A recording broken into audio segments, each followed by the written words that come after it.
RKB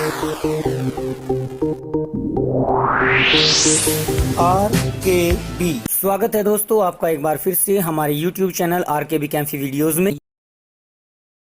किसी भी परमाणु में उसके नाभिक में न्यूट्रॉन और प्रोटॉन पाए जाते हैं, जबकि नाभिक के बाहर इलेक्ट्रॉन चक्कर लगाते रहते हैं।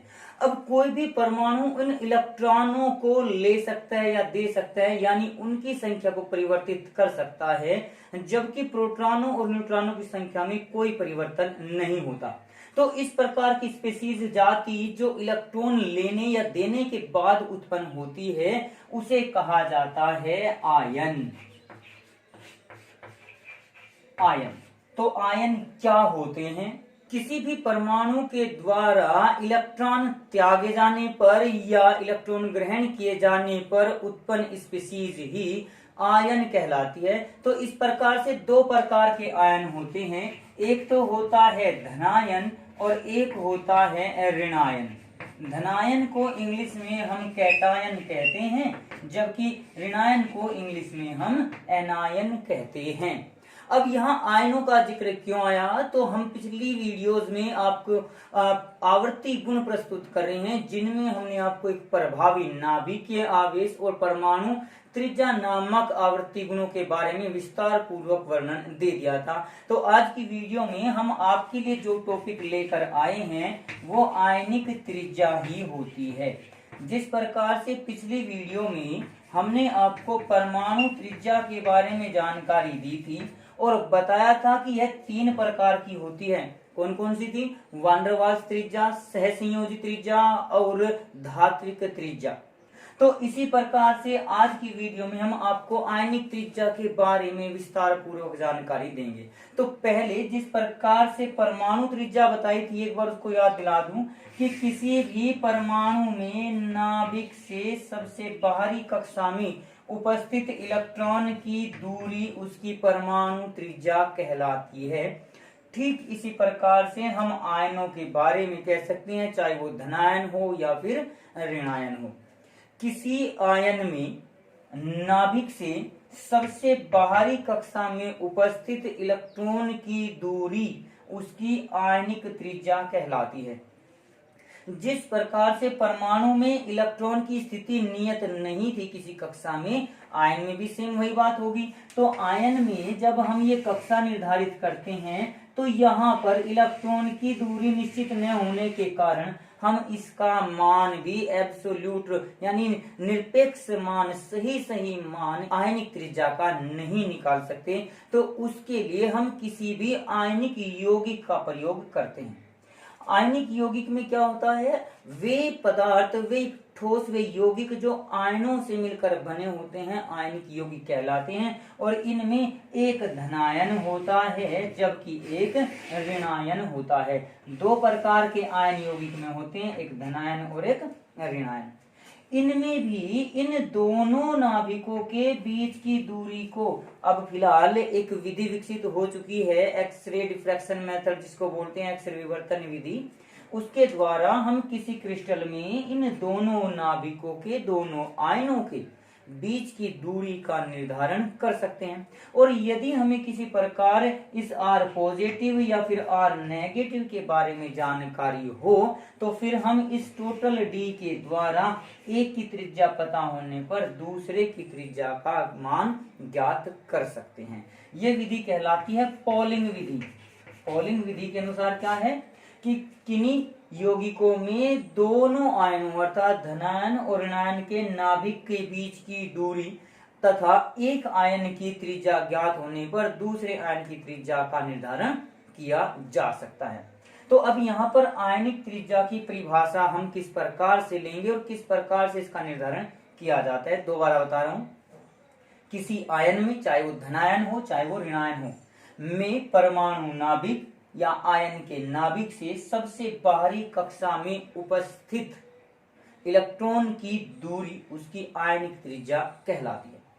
अब इस आयनिक त्रिज्या को समझने के लिए पहले मैं आपको एक बार प्रभावी नाभिकीय आवेश जो हमने पहली वीडियो में पढ़ा था उसको फिर से याद दिला रहा हूं कि प्रभावी नाभिकीय आवेश क्या था। जब हम आवर्त में बाएं से दाएं चलते हैं तो प्रभावी नाभिकीय आवेश बढ़ जाता है, क्योंकि नाभिक के अंदर प्रोटॉनों की संख्या, धनावेश की संख्या बढ़ती चली जाती है। तो आवर्त में क्या प्रभाव होता है आयनिक त्रिज्या पर, एक उसको भी देख लेते हैं।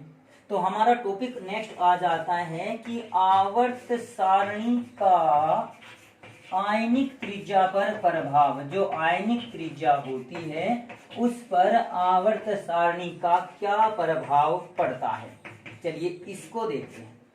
मैं एक बार आप लोगों से परमाणु त्रिज्या को पूछता हूं कि परमाणु त्रिज्या जिसमें सामान्यतः हम सहसंयोजी त्रिज्या को लेकर चलते हैं, जब आवर्त में हम बाएं से दाएं चलते हैं तो त्रिज्या पर क्या प्रभाव होता है, और जब हम अप टू डाउन चलते हैं तो उस पर क्या प्रभाव पड़ता है। आप लोगों को याद हो तो मैंने उसमें बताया था कि लेफ्ट टू राइट चलने पर जो त्रिज्या होती है वो प्रभावी नाभिकीय आवेश के विपरीत क्रमानुपाती होती है। यानी बाएं से दाएं चलने पर प्रभावी नाभिकीय आवेश बढ़ता है तो त्रिज्या घट जाती है, जबकि वर्ग में ऊपर से नीचे चलने पर प्रभावी नाभिकीय आवेश घटने के कारण त्रिज्या परमाणु त्रिज्या बढ़ जाती है। अब परमाणु जो होते हैं वो आयन से ही मिलकर बनते हैं, तो सम आयन होने पर, समायन मतलब समान आवेश होने पर, जैसे कि अगर हम बात करें दूसरे ही आवर्त की बात कर रहे हैं, लिथियम आता है, बेरिलियम है, फिर बोरोन है, कार्बन, नाइट्रोजन, ऑक्सीजन और फ्लोरीन। इस प्रकार से अगर हम लेकर चलें तो या तो हर किसी पर पॉजिटिव आयन हो और उसकी मात्रा भी एक ही हो, या हर किसी पर केवल एक नेगेटिव आयन हो, तो ऐसी अवस्था को हम समायन कहेंगे। तो समायन होने पर परमाणु त्रिज्या चूंकि बाएं से दाएं घट जाती है तो आयनिक त्रिज्या भी समायनों के लिए बाएं से दाएं जाने पर घट जाती है, जबकि वर्ग में ऊपर से नीचे जाने पर बढ़ जाती है। तो आवर्त सारणी का आयनिक त्रिज्या पर तो ये प्रभाव होगा।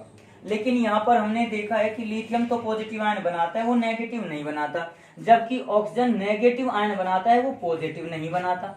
तो इनकी त्रिज्या पर क्या प्रभाव होता है, एक बार चलिए इसको भी हम व्याख्या करने की कोशिश करते हैं। किसी धनायन की त्रिज्या मूल परमाणु से छोटी होती है। क्वेश्चन यहाँ पर यह भी हो सकता है कि किसी धनायन की त्रिज्या उसके मूल परमाणु से कैसी होगी, छोटी होगी या बड़ी होगी, और जैसी भी होगी तो वो क्यों होगी। तो अब ये तो क्लियर हो ही गया कि धनायन की त्रिज्या मूल परमाणु से छोटी होती है। अब ये छोटी क्यों होती है, हमें इसकी व्याख्या अब करनी है। देखिए परमाणु में यहाँ प्रोटॉन हुए और उसके बाहर आपके इलेक्ट्रॉन होते हैं। किसी भी परमाणु में जितने प्रोटॉन होते हैं उतने ही इलेक्ट्रॉन होते हैं, लेकिन धनायन में जब धनायन बना दिया जाएगा तो उसमें प्रोटॉन की संख्या सदैव इलेक्ट्रॉन की संख्या से ज्यादा होती है, क्योंकि धनायन तभी बनता है जब परमाणु इलेक्ट्रॉन त्याग देता है। तो मान के चलिए यहाँ पर आपके 11 प्रोटॉन थे, प्रोटॉन की संख्या कभी नहीं बदलेगी, तो इस परमाणु में 11 ही इलेक्ट्रॉन होंगे, जैसे कि हम सोडियम के लिए लेकर चल रहे हैं। धनायन में आपके प्रोटॉन तो 11 ही हैं, लेकिन इलेक्ट्रॉन आपके कितने हो जाएंगे, 10। तो यहाँ पर ये 11 प्रोटॉन प्रभावी नाभिकीय आवेश को व्यक्त करते हैं, और ये 11 प्रोटॉन 11 इलेक्ट्रॉनों को अपनी ओर को खींचते हैं। तो यहाँ पर आवेश, नाभिकीय आवेश और इलेक्ट्रॉनों का आवेश बराबर है, लेकिन यहाँ पर 11 प्रोटॉन यानी जो नाभिकीय आवेश है वो ज्यादा हो गया ऋण आवेश से, यानी प्रभावी नाभिकीय आवेश अधिक हो जाता है। तो त्रिज्या प्रभावी नाभिकीय आवेश के विपरीत क्रमानुपाती होती है। तो जब प्रभावी नाभिकीय आवेश ज्यादा हो गया तो त्रिज्या कम हो जाती है। तो इसी आधार पर कहा जा सकता है कि धनायन की त्रिज्या मूल परमाणु की त्रिज्या से छोटी होती है, क्योंकि इलेक्ट्रॉन निकल जाने के पश्चात प्रभावी नाभिकीय आवेश बढ़ जाता है। इसी कारण आप इस लाइन को फिर से लिख सकते हो। यहाँ तो ये धनायन के बारे में। अब अगर ऋणायन के बारे में बात करें तो आप देख सकते हैं कि ऋणायन की त्रिज्या मूल परमाणु की त्रिज्या से बड़ी होती है। अब उसका कारण क्या है, सेम यहाँ पर भी जैसे धनायन के बारे में समझा ऐसे ऋणायन के बारे में लेकर चल सकते हैं। मान के चलिए क्लोरीन के बारे में लेकर चलते हैं, जिसमें 17 प्रोटॉन होते हैं और 17 ही इलेक्ट्रॉन होते हैं। यानी यहाँ पर जो प्रभावी नाभिकीय आवेश है वो इलेक्ट्रॉनिक आवेश के बराबर होता है। तो यहाँ पर त्रिज्या चाहे कुछ भी हो। अब जब क्लोराइड आयन बन जाता है, Cl नेगेटिव आयन बन जाता है, तो एक नेगेटिव आने का मतलब है कि इसने एक इलेक्ट्रॉन को ग्रहण कर लिया। तो अब यहाँ पर 17 तो प्रोटॉन है और 18 हो गए इलेक्ट्रॉन। तो जो धनावेश है यानी नाभिक का आवेश है वो घट गया। नाभिक का आवेश घट गया तो त्रिज्या क्या हो जाएगी, जब प्रभावी नाभिक का आवेश घटा तो त्रिज्या बड़ी हो जाती है।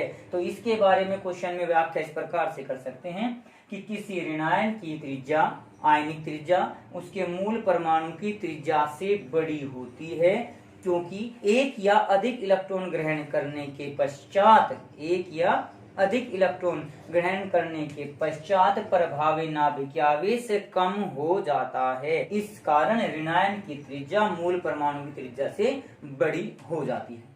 यहाँ पर तो समायन के बारे में या परमाणु और धनायन के बारे में, परमाणु ऋणायन के बारे में आपको जानकारी दी। लेकिन अगर आवेश की मात्रा बढ़ती हुई चली जाती है, तो जैसे हम ले लें Na पॉजिटिव, एक ले लें हम Mg2 पॉजिटिव और एक ले लें हम आपका एल्यूमिनियम 3 पॉजिटिव। तो जब धनायन की मात्रा बढ़ती हुई चली जाती है, धनावेश की मात्रा बढ़ेगी तो परमाणु त्रिज्या उतनी ही छोटी होती हुई चली जाती है। तो यहाँ पर एक बात कह सकते हैं, इन आयनों को बोलेंगे सम इलेक्ट्रॉनिक, यानी जिसमें इलेक्ट्रॉनों की संख्या समान हो। जैसे सोडियम का परमाणु क्रमांक 11 होता है, एक पॉजिटिव आया, एक इलेक्ट्रॉन त्याग दिया, यानी इसके अंदर हो गए 10 इलेक्ट्रॉन। इसी प्रकार से मैग्नीशियम का परमाणु क्रमांक होता है 12, इसने 2 इलेक्ट्रॉन त्याग दिए तो इलेक्ट्रॉनों की संख्या हो गई 10। यहाँ एल्यूमिनियम का परमाणु क्रमांक होता है 13, इसने 3 इलेक्ट्रॉन त्याग दिए तो इलेक्ट्रॉन की संख्या हो गई 10। यानी सम इलेक्ट्रॉनिक स्पीसीज में, सम इलेक्ट्रॉनिक जिसमें इलेक्ट्रॉनिक संख्या समान हो, सम इलेक्ट्रॉनिक स्पीसीज में आवेश की मात्रा, धनावेश की मात्रा बढ़ने पर परमाणु त्रिज्या छोटी होती हुई चली जाती है। इसी प्रकार से अगर हम ऋणावेश के बारे में बात करें तो ऋणावेश में भी आपकी जो सम इलेक्ट्रॉनिक स्पीसीज हैं वे पा सकती हैं। जैसे F नेगेटिव है, परमाणु क्रमांक होता है 9, इलेक्ट्रॉनों की संख्या हो गई 10। उसके बाद ऑक्सीजन है, परमाणु क्रमांक होता है 8, लेकिन 2 नेगेटिव होते ही इस पर इलेक्ट्रॉनों की संख्या हो गई 10। और फिर ऑक्सीजन के बाद अगर हम लेकर चले नाइट्रोजन, तो नाइट्रोजन पर 3 नेगेटिव, परमाणु क्रमांक होता है 7, 3 इलेक्ट्रॉन ग्रहण करने के पश्चात इसमें इलेक्ट्रॉनों की संख्या हो गई 10। तो ये भी आपकी एक सम इलेक्ट्रॉनिक स्पीसीज है जिनमें इलेक्ट्रॉनों की संख्या समान है। तो इस आधार पर हम ऋणावेश के रूप में कह सकते हैं कि यदि सम इलेक्ट्रॉनिक स्पीसीज में ऋणावेश की मात्रा बढ़ती है, धनावेश की मात्रा बढ़ेगी तो त्रिज्या छोटी होती चली जाएगी और ऋणावेश की मात्रा बढ़ेगी तो त्रिज्या बड़ी होती हुई चली जाएगी। तो इस प्रकार से हम परमाणु की त्रिज्या और आयनिक त्रिज्या के बारे में आपको विस्तार पूर्वक बता चुके हैं और उम्मीद करते हैं कि आपको ये अच्छी प्रकार से समझ भी आ गया होगा। तो अब अगर अभी भी आपके माइंड में इससे संबंधित कोई क्वेश्चन आता है तो आप हमसे कमेंट बॉक्स में पूछ सकते हैं। और हाँ, अगले सभी टॉपिक को, जैसे हमने परमाणु त्रिज्या और आयनिक त्रिज्या को समझाने के लिए नाभिकीय आवेश शब्द का प्रयोग किया, तो आगे आने वाले जितने आवर्ती गुण हैं उनको भी हम प्रभावी नाभिकीय आवेश की तुलना में ही समझाएंगे। तो इसलिए आपको मैं बार बार कह रहा हूं कि बस प्रभावी नाभिकीय आवेश को याद कर लीजिए कि वो बाएं से दाएं जाने पर बढ़ता है, ऊपर से नीचे घटता है। ये तो हमने आपको आवर्त पर प्रभाव दिखाया है। इसी प्रकार से अगर हम वर्ग में लेकर चलें तो जैसे हम नाइट्रोजन परिवार की बात करें, नाइट्रोजन और फास्फोरस ये दोनों एक ही ग्रुप में उपस्थित होते हैं। ऊपर से नीचे चलने पर परमाणु त्रिज्या बढ़ती है।